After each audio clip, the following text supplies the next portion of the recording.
Ladies and gentlemen, before Hela, there was Gamora. I've been wanting to make this video for a while now. I had Gamora with a Mighty Rage for whatever reason when she came out. She was, you know, the hot thing for speed female hero. She has self-buffing lead. But then, of course, we got Gwen. And then, of course, we got Luna. So Gamora really just faded. But, little known fact about Gamora, she is a female speed alien hero. So she actually is able to do stage 85 to 89 of Ultron. And when I say do 85 to 89 of Ultron, I mean like do it. So this is her actually doing it here with a CTP of energy. And I know she's going to do this even if I miss some procs and shit, because I did this with a Rage way back in the day. We're not off to a good start at all. I'm not going to lie to you. We're off to a horrible start here. But it actually doesn't matter because that's how good Gamora is. And we're not even doing the full rotation here because I've screwed it up so much. But again, it doesn't matter because Gamora is just that good. So let's pop off here. It's very simply a 3 cancel 4 cancel 5 rotation. And then when you have the awakening skill, it's 6 3 cancel 4 cancel 5. Look at this. She's popping off, dude. She's a level 80. She's not tier 4, baby. She's not tier 4. This is almost level 90. This is almost the end of Ultron. Can you imagine this? Look at this. He pushes her away from half of her damage and she still does a bar. I really cannot sing the praises of Gamora enough. And I really got to hand it to the devs that they screwed her over by releasing Gwen and Luna right after. Look how fast Gamora is. Like foot speed wise. She is a demon. She is a demon. Look, when he doesn't run, look at this. She pops off, dude. She pops off with the damage. Absolutely nutty. And I'm not even charging up the what's it called? The beatdown proc from the Mighty Energy. So half the time I'm just honestly playing this like a regular energy. Honestly. But she is just so good. She's so amazing. I'm not telling you to go out and buy Gamora's uniform, but I just wanted to, you know, sing her praises for a girl who really didn't get a character who really didn't get enough time to shine because of the way that the devs released characters. It was actually really annoying. Wow, that was actually really unfortunate. He iframed me as I was going into this thing here. I've actually had really shit luck on this fight. Wow, that proc was super delayed. I've had really shit luck, and we're still gonna mash this. We're still gonna mash this. Wow, he's literally being as toxic as you can get. Holy shit. He's literally iframing away from every single attack. And still, bro, damage is just nuts, bro. When she connects, the damage is nuts, bro.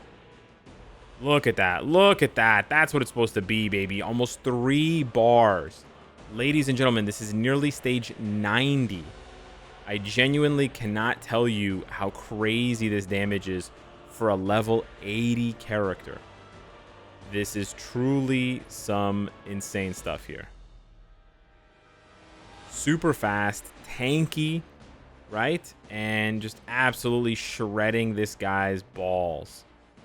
I mean, Ultron doesn't have balls, but you know what I mean. Just shredding this dude. Boom. Absolutely nuts, bro. Did we not catch him before the thing? Bro, we didn't catch him. This is such an unlucky run. Like, this literally is probably one of the worst runs you could get. Not in terms of gameplay, like I've stopped missing my procs, but in terms of how toxic Ultron has been, interrupting, dashing away from me, doing all that shit. That has been like one of the worst, right? One of the worst. However, and especially the fact that we weren't able to trigger his invincibility until now, mega cringe. Mega cringe. But on the flip side, Gamora, man. Gamora, she's so good. It's actually nuts. I wanted to showcase this for you guys. A lot of people don't know that Gamora's got it like this. This is off proc. Off proc. Ooh, ooh, she bad. Ooh, she bad. That actually, ooh, goddamn, I thought that was off proc, but I don't think it was. All this BS, and she still crushed this stage.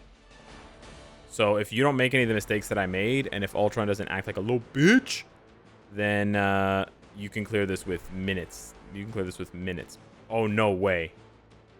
No way I got frozen. Are you fucking kidding me? All right, I just had one of the most cringe runs with Gamora ever.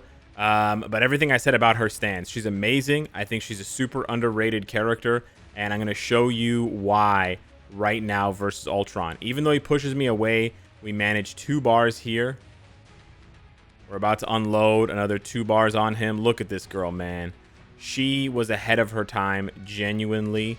And she got shafted by the devs' release schedule. Look at this damage, man. This is with a mighty energy. She is level 80 on stage 89 of Ultron. Ultron is quite a bit more difficult than Mephisto and, Null. So when you say you're in the stage, when you say you're in the 80s, this actually means something. You know, this isn't some jokey stage that any character can just roll up and do. And she's not just rolling up and doing it. She's absolutely spanking this dude. Look at this. 1/3 of his health gone in under a minute. This is a thorough dismantling, and this is with a mighty energy that I basically have 0 practice on. Now, I've already cleared this stage. That's why I'm able to do it here for you guys on training mode, because she can do it with a mighty rage. So if you weren't impressed by Gamora enough already, she can actually do this with a build that then has more flexibility for things like GBR. Now, do I recommend it with characters like Luna and Spider-Gwen? No, I don't, right? Because, you definitely want to use Luna for ABX and ABL, which is where your rage is going to go, so you don't need one for Gamora, right? But, man, if for whatever reason you don't have Luna, or you don't like Luna, and you don't have Spider-Gwen, man, honestly, Gamora is still so good, and in my opinion, underrated. Self-buffing lead, super tanky, fast, easy to play. Girl's got it all. Look at this burst damage. Oh, that last one was terrible, and this last one is literally the opposite. We are just dismantling this dude to the tune of so much damage. She is just a goddess. Man, dude. You know what? And it's funny. I wasn't around actually when Gamora first came out, and I think that's why I didn't appreciate her properly. Look at that damage. Oh, we triggered the invincibility. Oh my god, girl, you are so good. Can we squeeze in another rotation here? Oh yes, we can. Oh my god, this is literally the opposite. I kind of want to show you guys both runs back to back to show you guys how crazy Ultron can be. And how a bad run can completely ruin ruin everything, essentially, versus a good run. We're like a minute ahead. It's not even a joke. We're legitimately a minute faster. And all that happened is that Ultron wasn't a little bitch, basically. Constantly dodging and ducking and diving and doing all this like nonsense, shenanigans. That's literally the only difference. You know what's really nice is whoever's striking for me, I think it's Angela. She wow, 2 minutes. She lingers so much damage that she hits 2 of his bars down. Wow, a 3-minute clear on stage 89. I genuinely cannot tell you how insane that is. If you go ahead and look here on my roster, like besides Hela now, who just came out, right? And you have to give Hela a mighty destruction or a mighty energy. Okay, besides her, nobody even comes close. I know there's no other tier 4s here. I'm fully aware of that. But like nobody comes close, right? Even with a brilliant whatever, nobody comes close. Even with a brilliant judgment, whatever, energy, whatever. Gamora easily slaps that stage. Easily. And this is not a crazy build. Look at this. 1 Odin's Blessing. I didn't touch her gear. Right? Stage 5 type enhancement doesn't matter. Overdrive. We got the 4-star artifact, right? Which does help a little bit. It does add a little bit of damage. And then it's just a mighty energy. But she actually originally cleared that for me. She cleared 85 to 89 for me with a mighty rage. So she can actually do this with an even more flexible build. Why you wouldn't play her, like build her for world boss, I don't know at this point. Because obviously, like I said, we have Luna, we have Spider-Gwen, so her value for ABX, ABL, GBR is really not there. But I honestly think she's kind of unsung. And I think, like I said, it was the unfortunate timing of her release.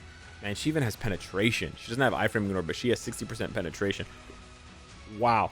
I think there was just the unfortunate timing of her release with Spider-Gwen so soon after, and then Luna after that made it kind of difficult for her. But she's got Weapon Master, so she can use all of Taskmaster's buffs, and then she's got the Guardians of the Galaxy, which means she can use the new kind of corny buffs from Groot. But I believe Gamora actually is available for a lot of stages. Let me double check. Yeah, I was right. Gamora is available for 24 stages, which puts her in the upper echelon. It's not quite as strong as Luna or Spider-Gwen at 26 and 29 respectively, but it's very close. I mean, the difference between Luna and Gamora is literally just 2 stages. And the biggest difference there is that Gamora is an alien. So she can do all of those alien hero stages. She can do all those alien female stages, alien speed stages, whatever kind of thing may be, just generic alien stages. So I genuinely think Gamora is really strong. And I wanted to showcase her because I feel like I didn't get a chance to when she was released. I know it's like months ago, guys. I'm aware that this is not like a new character, but like I said, she got sort of lost in the shuffle. I wasn't around when she was actually released. I was on vacation, unfortunately. So I wanted to come back around and feature her because she's one of the best level 80s. You know, I talk a lot about how good Miles is as a level 80. I think Gamora is not as good as Miles, but in the same realm of just insanely powerful level 80 characters who bring so much value to your roster with very little investment. We're not talking tier 4. We're not talking brilliant CTPs. We're not talking 20 Odin's Blessing, 6-star artifact, whatever. It's whatever you got, level 80, bada bing, bada boom, easy to play, proc friendly, and she just slaps. So yeah, that's Gamora. If you guys want to see a comparison with Hela, I do have a PvP build on Hela, but I could unequip it. If you guys really want to see that, I could give her, I believe I have another Mighty, I do not have a Mighty Energy. Okay. I could give her a regular energy and see how she competes and how she keeps up with Gamora. But the problem with Hela is, spoiler alert, all of her damage is on her tier 3. So with Hela, it's kind of like Captain America. You kind of just spam shit. You don't really care about your proc. And then you just land the proc on the tier 3 and you do all the damage. That's literally how it is. But yeah, if you guys do want to see that, I can definitely hook that up. So yeah, hit me up in the comments down below. Let me know if I surprised you with Gamora, and let me know if you want to see more about Hela. Thanks so much for watching. Smash the like button, and I'll see you in the next one. Take care.